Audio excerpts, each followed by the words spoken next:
Hey guys, Runescape over here. Just got into the beta. Now the beta has had a lot of problems. I mean, it's extremely laggy. You can see that if I try to move, it takes a couple clicks, and the character will move there like literally every 3 seconds or so. Now what I'm going to do is I'm going to go over the new ability list over here. You can see where the magic book icon used to be. It's now changed into an ability book. So I'm just going to open that up. And over here on the side, you have a whole bunch of different icons. And if you right-click on them, you see this one says attack, this one says strength, defense, etc., etc. So I'm going to go to the attack icon first. I think I'm already there. And I'm just going to read all the new abilities to you. I can't actually test them at the moment because it's so laggy. It would literally take an hour or two just to even fill up my adrenaline bar over here. So let's just go through all these. First we have Slice. It's a basic ability. Slice your target for up to 200% weapon damage. In addition, has a 10% greater chance of being a critical hit, 5-second cooldown. Slaughter is a threshold ability. It causes your target to bleed for up to 400% weapon damage over 10 seconds. If the target moves location, they suffer triple damage, 30-second cooldown. Overpower is an ultimate ability. Overpower your target, dealing damage equal to 25% of their maximum life points. This one actually has an attack requirement of level 2. It has a 60-second cooldown. Havoc is a basic ability. Instantly attack with both weapons for 100% of both weapons damage. Requires level 7 attack, and you can only use it with dual-wielded melee weapons with a 10-second cooldown. Backhand is a basic ability. You smack your target with the back of your hand, stunning them for 3 seconds. Targets immune to stun instead suffer 300% weapon damage. Requires 15 attack, and it has a 15-second cooldown. Let's go a little bit lower. Smash is another basic ability. Smash your target for up to 200% weapon damage, disabling protection prayers in PvP. So I guess this would be the equivalent of the Dragon Scimitar special. Except this one actually has a level 25 attack requirement, and it has a two-handed melee weapon requirement.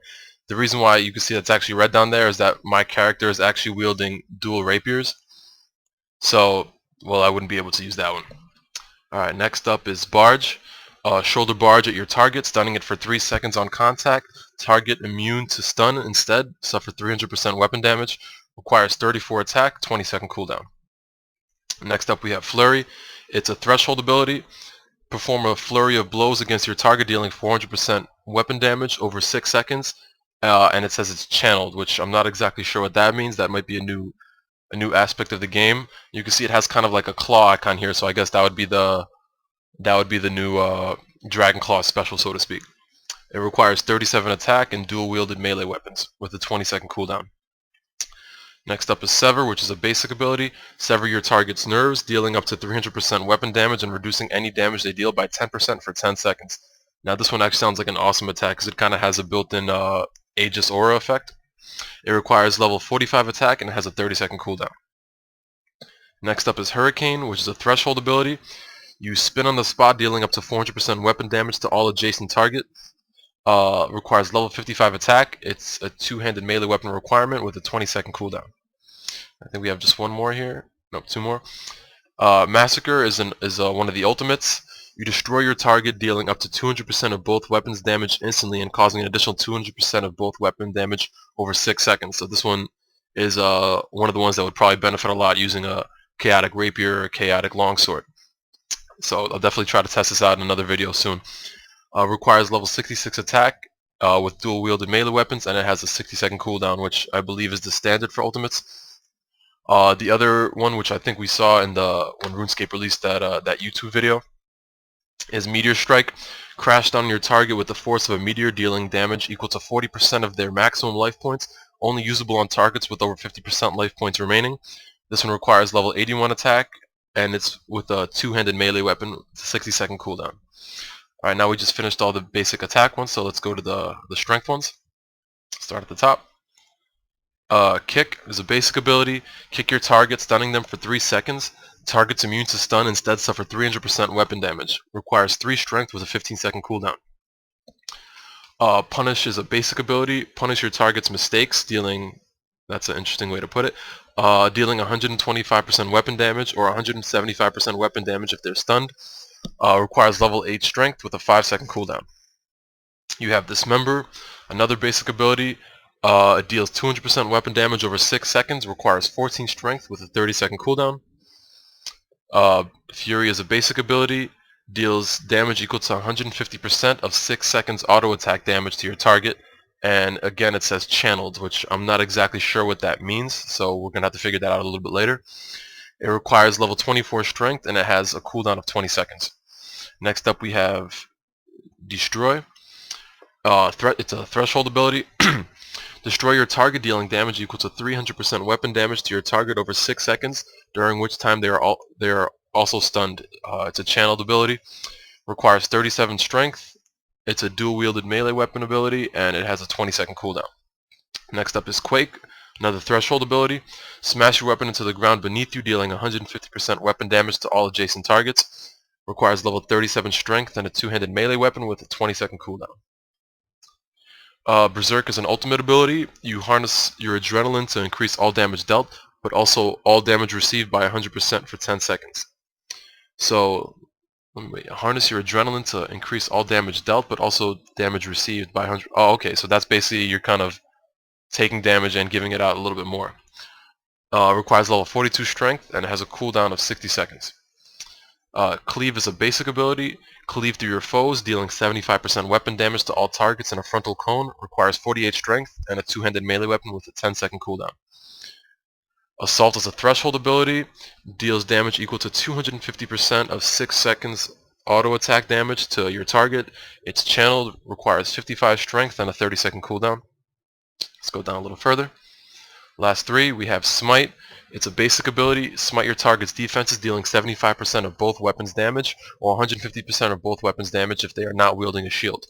Requires level 67 strength. It's a dual-wielded melee weapons with a 10-second cooldown. Pulverize is an ultimate ability. Pulverize your target, dealing 300% weapon damage and reducing their damage dealt by 25% for 10 seconds. That's another one of those abilities that I really like. Anything that has damage reduction to me is a great benefit in this game. Even though we have a lot more health as usual. You can see I'm wearing full Torva. I'm actually at a little over 8,000 health. When I had a shield on, I was actually a little bit under 10,000. I don't have an amulet or ring or anything like that on, so I could imagine it goes well over 10,000. Next up is Pulverize. It's an ultimate ability. Pulverize your target, dealing 300% weapon damage and reducing their damage dealt by 25% for 10 seconds.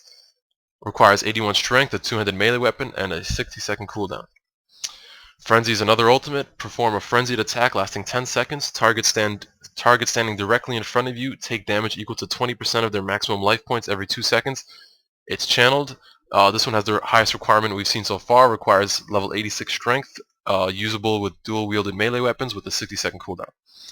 Let's go to the next one. Go to the defensive abilities. Anticipation. Concentrate on anticipating your foe's attacks, reducing all damage taken by 10% for 10 seconds. Requires 3 defense with a 15-second cooldown. Bash is a basic ability. Bash your target with your shield, stunning them for 3 seconds. Target's immune to stun, instead suffer 300% weapon damage. Requires 8 defense, a shield, and cooldown time of 15 seconds. Revenge is a threshold ability. Enact revenge upon your foes, causing any attacks you receive to increase your damage dealt by 10%, stacking up to 100%. Lasts 10 seconds. Requires 15 defense, a shield, and a 20-second cooldown. Provoke is a basic ability. Taunt your target, forcing them to focus their attacks on you. Players' targets have their damage reduced by 50% when attacking anyone other than yourself. However, you also do 50% less damage when attacking any other player. Lasts 6 seconds. It requires 24 defense with a 10-second cooldown. Immortality is an ultimate ability. Become an immortal. Any damage you receive is reduced by 25% for 30 seconds. Again, this is a type of attack that I think would be very beneficial in combat, especially in PvP. If you should die during this period, you will miraculously return to life. However, the immortality effect will be consumed. Requires 29 defense and a 60-second cooldown. A little further down here. The Freedom is a basic ability. Break free of any snares and gain immunity to any further snares for 6 seconds. Also clears damage effects over time effects. Requires 34 defense with a 15-second cooldown. Reflect is a threshold ability. Raise your shield, reflecting 50% of any damage you receive back at the attacker. It lasts 10 seconds. Requires 37 defense and a shield with a 20-second cooldown. Resonance is a basic ability. The next attack you receive within 6 seconds will heal you instead of harm you. Requires 48 defense and a shield with a 30-second cooldown. Rejuvenate is an ultimate ability. It's the second one we've seen so far in defense. Channel your adrenaline to help restore your life points, healing health, and drain stats over time. Requires level 52 defense and 60 seconds. Debilitate is another threshold ability. Debilitate your target for up to 100% weapon damage, also reducing any damage they deal to you by 50% for 10 seconds. Requires level 55 defense with a 30-second cooldown. Last two. Preparation is a basic ability. Prepare for the fight ahead, causing each attack you receive to reduce the remaining cooldown of resonance by 3 seconds. It lasts 10 seconds. Requires 67 defense, a shield with a 5-second cooldown. Barricade is an ultimate ability, so you could see that there's actually 3 ultimate abilities in defense. So Jagex definitely took some steps further in damage reduction, which was a big concern for them because you could see it that a few of the abilities had kind of built-in divine type damage reduction effects. So this one is an ultimate ability where you summon an impenetrable barricade, which prevents all damage received for 10 seconds. Another awesome ability. Requires level 81 defense and a shield with a 60-second cooldown. Now let's go to the Constitution. We only have 2 over here. We have Regenerate, which is a basic ability. Focus your remaining adrenaline to heal your wounds over 6 seconds. Does not work during combat. So I guess this would be the equivalent of the Prayer Rapid Restore, except this one cannot be used during combat. Insight is a basic ability. Dramatically increase the likelihood that your attacks will cause your target to attack you instead of your allies. Lasts until cancelled. Has no effect in PvP. Requires level 24 Constitution. Now this seems kind of interesting why it wouldn't be allowed in PvP, because it seems that's where it would benefit the most in like a clan wars type situation. But I guess in this scenario you could actually use it in multi where you have a lot of things targeting you at once. So this could actually probably help with damage reduction while training something to the effect of like mummies and chaos tunnels. Let's go to the ranged effects. You have range abilities rather. Piercing Shot, which is a basic ability. Shoot your target with a shot dealing 125% weapon damage or 175% if they're stunned. Cooldown time of 5 seconds. Snapshot is a threshold ability. Fire 2 shots in quick succession. Requires a 2-handed ranged weapon with a 20-second cooldown. Deadshot is an ultimate ability. Boom. Fire a deadly shot at your target which deals 150% weapon damage instantly and further 200% weapon damage over 6 seconds. Requires level 2 ranged and a cooldown time of 60 seconds. Kind of interesting they have an ultimate ability with a level 2 range requirements. I'm not sure what they were thinking with that. Next up is Snipe, which is a basic ability. Take aim at your target dealing up to 300% weapon damage after 3 seconds. And it's channeled. Requires level 7 range with a 10-second cooldown. Binding Shot is a basic ability. You shoot your target with a shot which stuns them